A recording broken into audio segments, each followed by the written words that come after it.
After the Apocalypse, a pandemic survival story. Season 2, Episode 7, Industrial.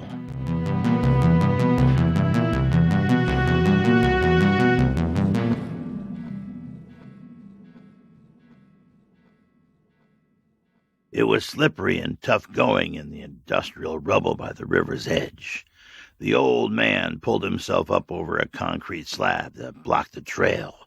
The slab had rebar sticking out of it, like the broken bones of an old corpse that had been torn open by wolves.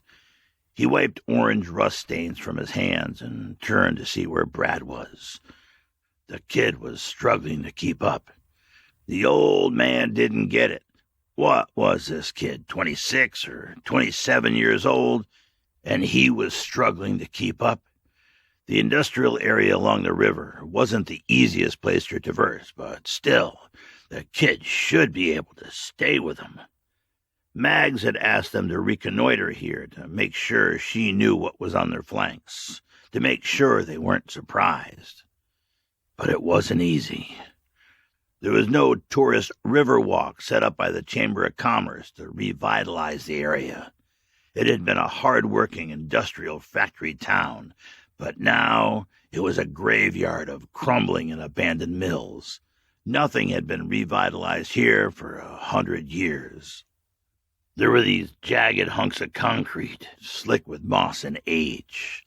There were piles of household items discarded over the years by opportunistic homeowners and contractors, mixed in with unidentifiable metal machinery from the mills.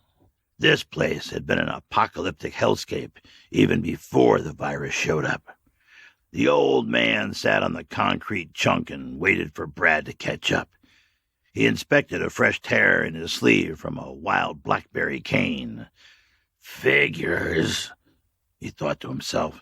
First it was a crazed raccoon, and now it's attacking plants. Seems everything is out to get you in the apocalypse. Looking around, he saw that it was basically a post-industrial dumping ground. There were the remains of an old mattress, an abandoned refrigerator haloed in rust, and a few suspicious 55-gallon metal drums sticking out of the brush. Brad came into sight, huffing and puffing. His cheeks were red, and he wiped sweat from his face with his shirt. He was still carrying the old baseball bat he had found in the school. The old man wasn't sure if it was a weapon or a totem. It had apparently been signed by the 1985 Kansas City Royals World Series team, but the old man never paid much attention to baseball and was ambivalent to any significance the bat might have held. Jesus, kid, when was the last time you got any exercise?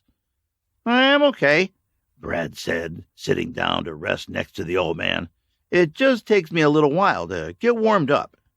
Okay, kid. When you're warmed up, you let me know, the old man said with a sideways glance. Meanwhile, why don't you have some water and maybe eat something? You keep sweating like that, and you'll get dehydrated and hypothermic, he added. The trick is you have to keep a steady effort, but not overheat. Brad nodded and took a swig of water from a plastic bottle he was carrying. How did you get to be so good at moving through the brush? Brad asked. Practice, and lots of time on my feet. Brad thought about this and started a new topic. I'm sorry about your friend, the lady, Brad said, looking at the old man. Was she your girlfriend? The old man choked back a laugh. Nah, kid, she wasn't my girlfriend. She was someone I met after. He paused. I never had to wait for her to catch up, he said pointedly. Up until I met her and the dog, I was alone. He emphasized the word alone and got a faraway look in his eyes. Do you think she'll be okay? Brad asked. I don't know, the old man considered. Hard to know in this crazy world if anyone is okay. But I'll tell you one thing. I feel sorry for anyone who gets in her way. Brad accepted this and continued his line of conversation. And sorry about your dog." "Bill wasn't my dog," the old man said, "but he seemed to take a liking to me. He was a good soldier, and he was a good traveling companion." The old man sounded wistful. "Well, sorry anyhow," Brad added, wiping sweat. "Yeah, thanks. Let's get over to the river and see what we can see," the old man said as he stood up and adjusted his gear for movement. Brad and the old man stood on a decaying concrete wharf that stuck out into the river.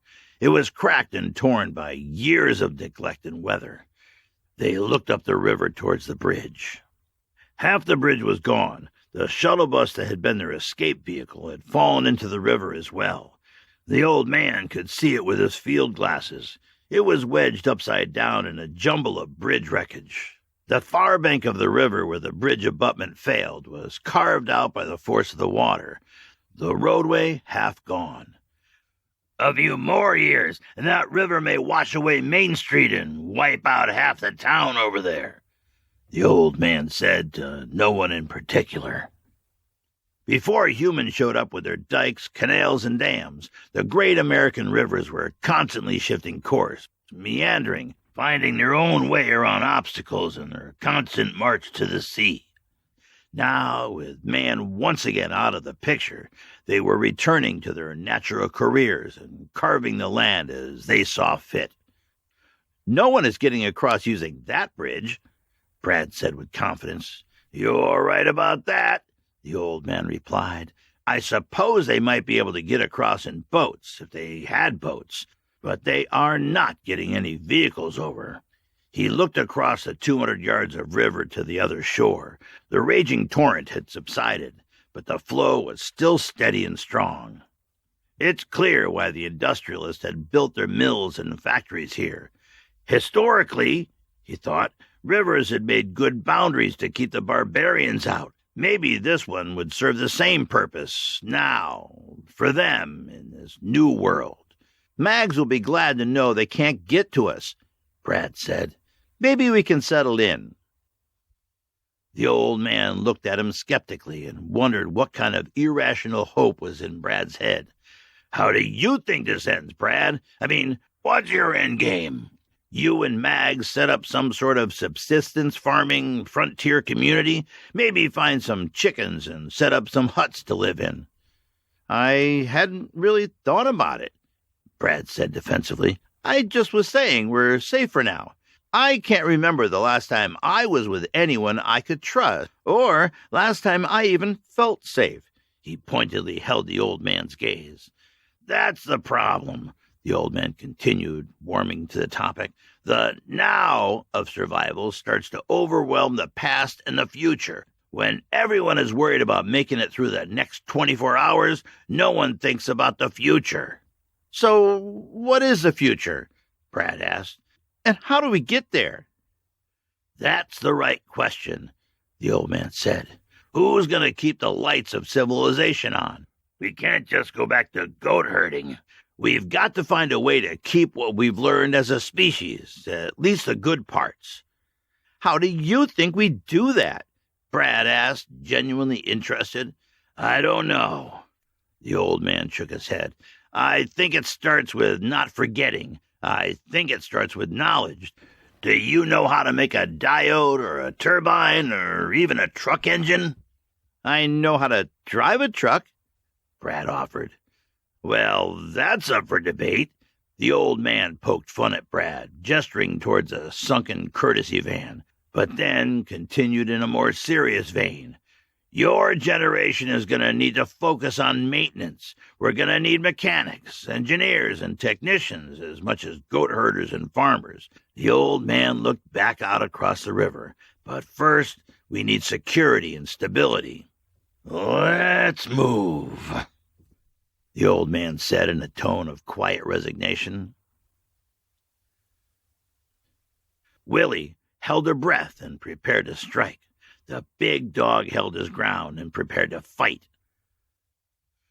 Timmy groaned loudly and moved to push himself up onto his elbows. The two combatants froze and shifted their attention to the boy. Timmy rolled to his side. He gagged, coughed, and spit a mouthful of foul water into the grass before lifting his head. When the boy moved, it broke Willie out of her violent focus like a sleepwalker getting a cold bucket of water dumped on her head. The dog seemed to intensify his protective stance over the boy. Willie knew she needed to be cautious here. She took a step back, lowered her arm, and put the knife out of sight. As she stepped back, the dog settled himself a bit as well and turned to sniff at the boy.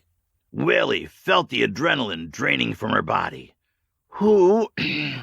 Timmy tried to talk, but had to clear his throat. Who are you? He continued, looking at Willie.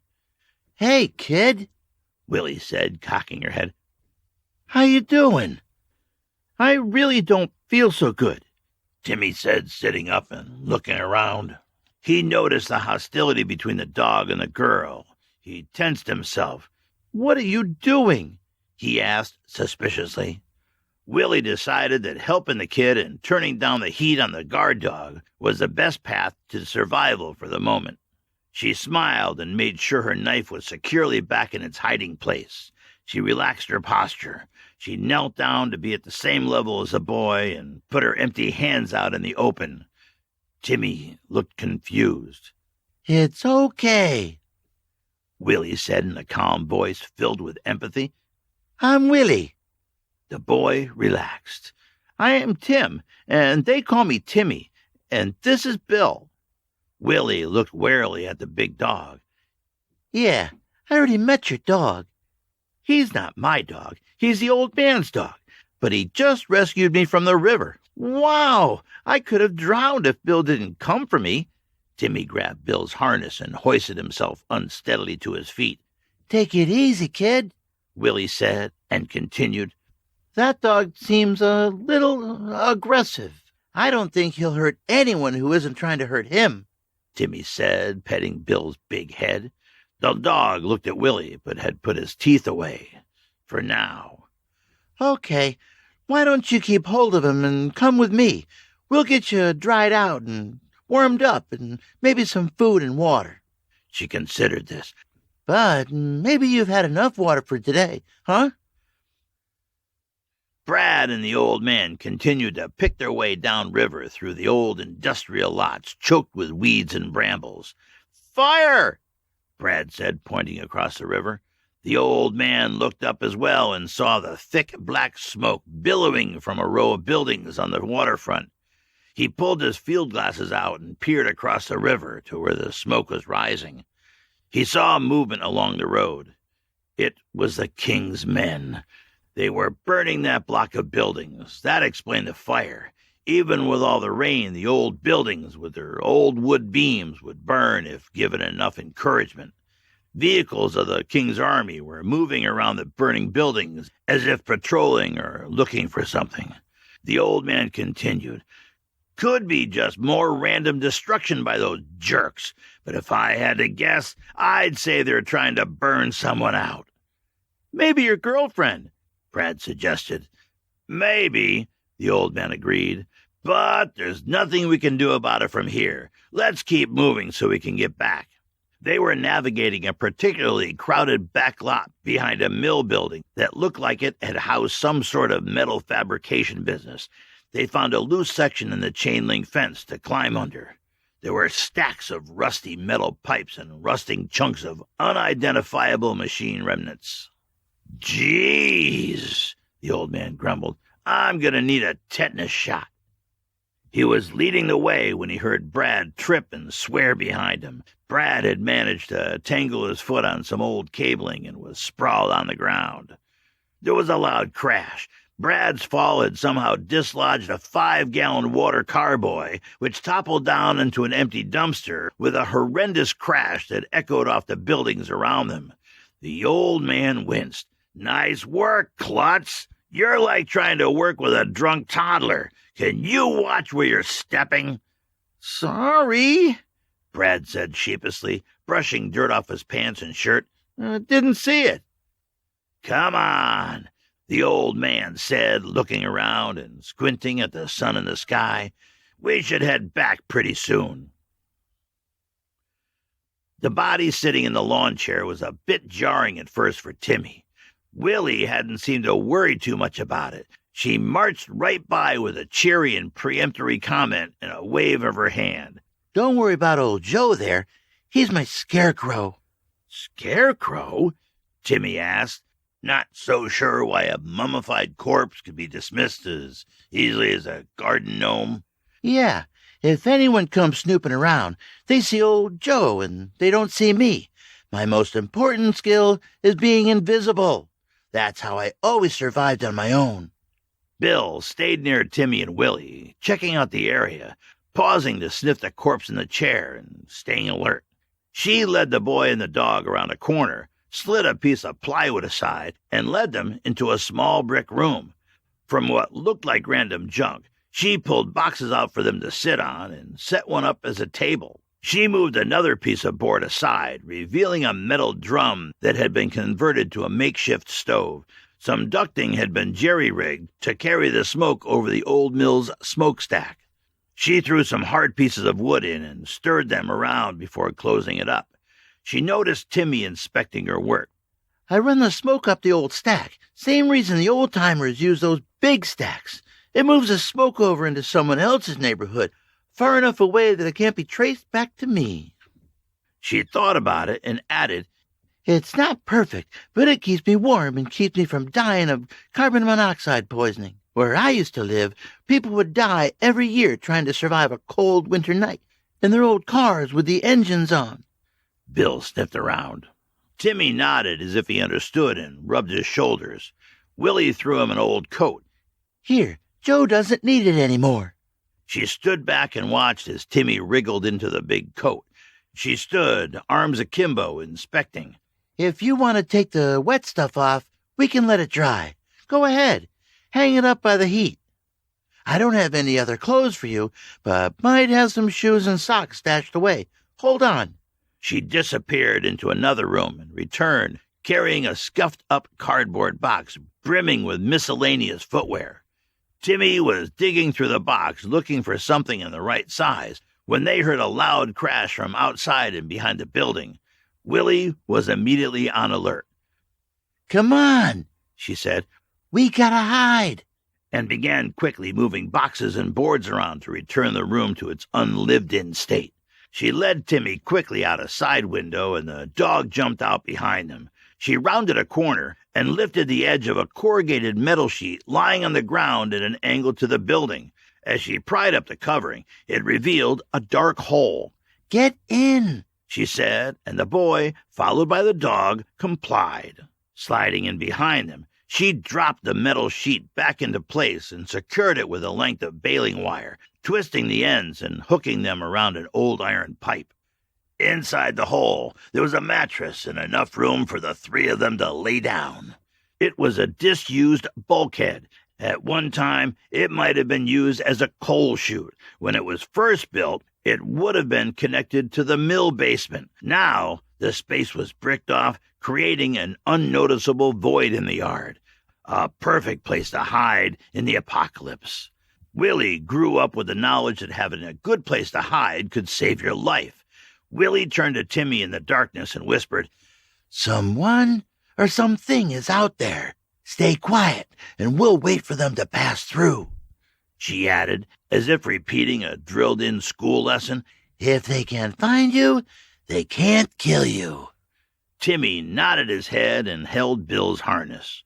The big dog didn't know what was going on, but he grasped the tension in Willie and was on alert, watching, listening, and guarding. Brad was looking behind him as he walked. When he turned back around to see where the old man was, he came face to face with old Joe in the lawn chair.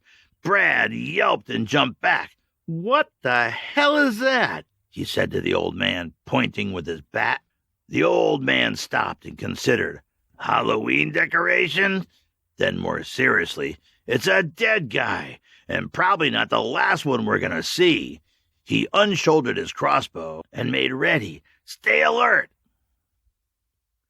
Bill, the dog, cocked his head at the corrugated metal covering their hiding place. He whined a low, questioning whine. "Shut that dog up," Willie hissed. Bill looked at the metal covering, at Timmy, and then at Willie, and let out a short, sharp bark.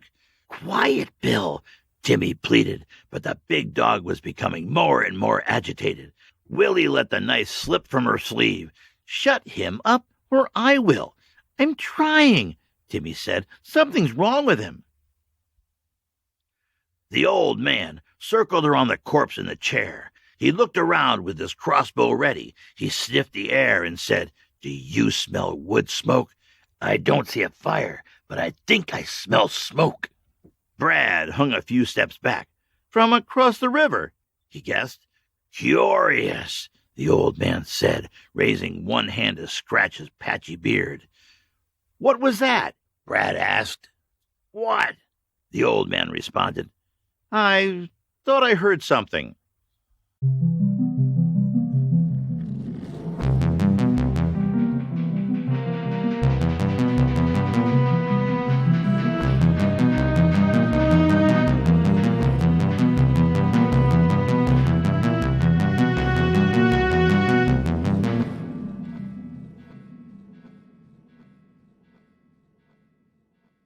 Hello, survivors, and happy Thanksgiving.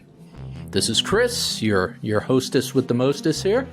Let me say, first of all, that I have been dying to use the phrase arms akimbo in a story my entire life. Yeah, arms akimbo. What does that mean? Well, it's an interesting English word that means with the hands on the hips and the elbows bent outward at a sharp angle. They think that this word akimbo has some relation to the word bow, like bow and arrow, because the arms are bent like a bow, but they don't really know. The first recorded usage of akimbo was by Chaucer, Geoffrey Chaucer, in the Canterbury Tales, in the 1400s. There you go. And I'm going to stop right there before I start waxing poetically about Richard III and Henry IV and Iambic Pentameter. I know you're just dying to hear all that stuff, but we'll get to it all in good time. Let's get back to the story. So the question our heroes are struggling with in this episode and across this arc is basically, what now?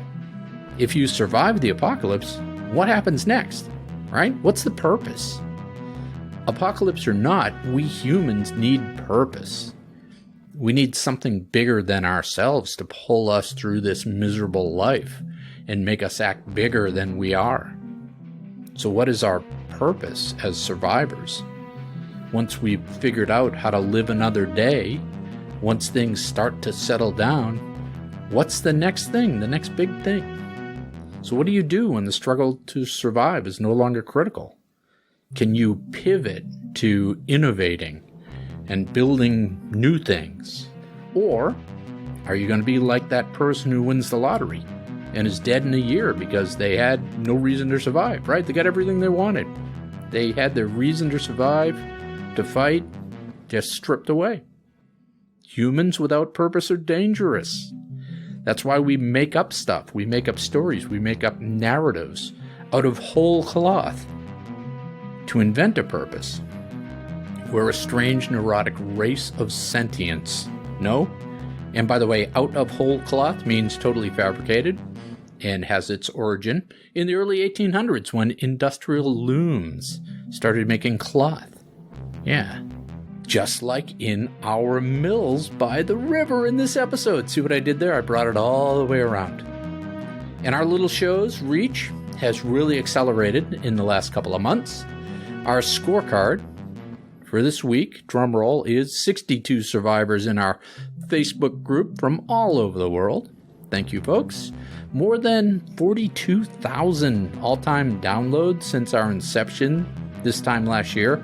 But that's not the good number. The good number is we're getting close to like 10,500 downloads a month. And it's growing at like 30-40%. So it starts to get interesting if you can maintain that growth. It means, I'm not going to get greedy, but it means you could get to like 100,000 downloads a month by, July, which would be really something. And why do you care? You don't really, but it's fun to think about. It's fun to talk about. Anyhow, you can help us keep the momentum going by subscribing, rating, leaving reviews, telling your social media connections, all that other stuff, right? And you can directly support the show on Patreon. If you want to chime in, if you have ideas or interesting things to discuss, you can interact on the Facebook group. I'm no big fan of Facebook as a company, but it's the easiest thing to use, and usually everybody's on it, so. And as you folks in America, North America, stuff yourself with food, put yourself into a turkey coma, remember, you're not fat. No. You're not gluttonous. No, you're just getting ready. You're strategically investing extra calories in preparation for the apocalypse that we all know is coming, right? So happy T-Day, hug your family, and above all else, keep surviving.